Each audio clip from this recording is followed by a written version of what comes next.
আমার জন্য আমার বাবার বাড়িটা হলো স্বর্গের মথুরাপুরী, তাই আমি দুদিন পরে পরে চলে আসি। আমি জানি প্রত্যেকটা মেয়েদেরই জীবনে বাপের বাড়িটা একদম স্বর্গের মতন লাগে, আর আমার জন্য তো বেশি, সেটা গরিব ভাঙাচোরা গ্রামে হোক, যে কোনো জায়গাতে বাবার বাড়ি মানে বাবার বাড়ি।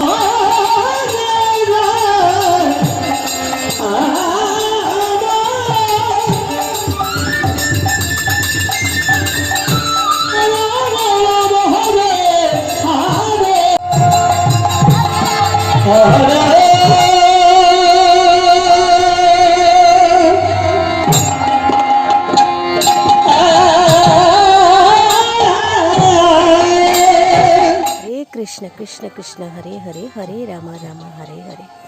সনাতন ধর্মেরা সবাই নাম কীর্তন ভালোবাসে, আমি একজন সনাতন ধর্মের মানুষ।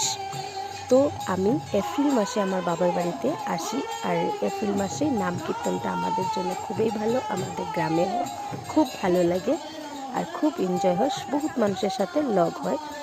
আর এই ভিডিওটা 5 মিনিটের হবে, বন্ধুরা সবাই দেখো।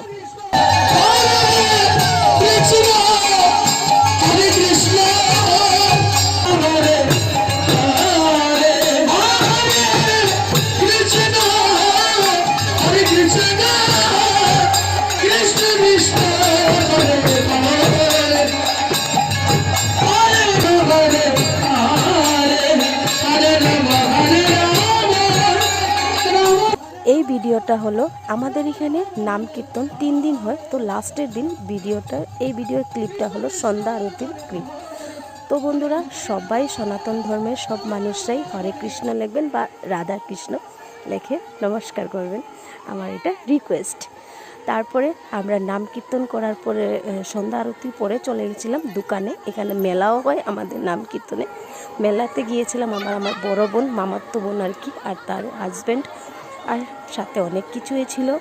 গিয়ে একটা ছেলে পাশের দোকানে মানে ক্লিপ নিয়েছিল চুলের কাটা, আমাকে বলছে বৌদি ভাই এখানে দাম কত? তারপরে আমি জিজ্ঞাসা করলাম কার জন্য নিচ্ছে, ও বলছে আমার ছোটো বোনের জন্য। আমি বলছি তোমার ছোটো বোনের বয়স কত? বললে 12 বছর। আমি বলছি এত বড় কাটা নিতে লাগবে? ও বলছে এটাই নেবে। বন্ধুরা তারপর আমার ভিডিওটা কেমন হবে কমেন্টে জানিয়ে দিও। আমি তোমাদের সরকার আলিশা প্রিয় ভালোভাবে ভিডিওটা ক্লিপ নিতে পারলাম না, যতটুকু পেরেছি ততটুকু দিয়েছি। তারপরে মেলা ঘুরে আবার চলে গেছিলাম কীর্তনে বসে আমি আমার ফ্রেন্ডে হাতের তালি দিচ্ছি আর এনজয় করছি।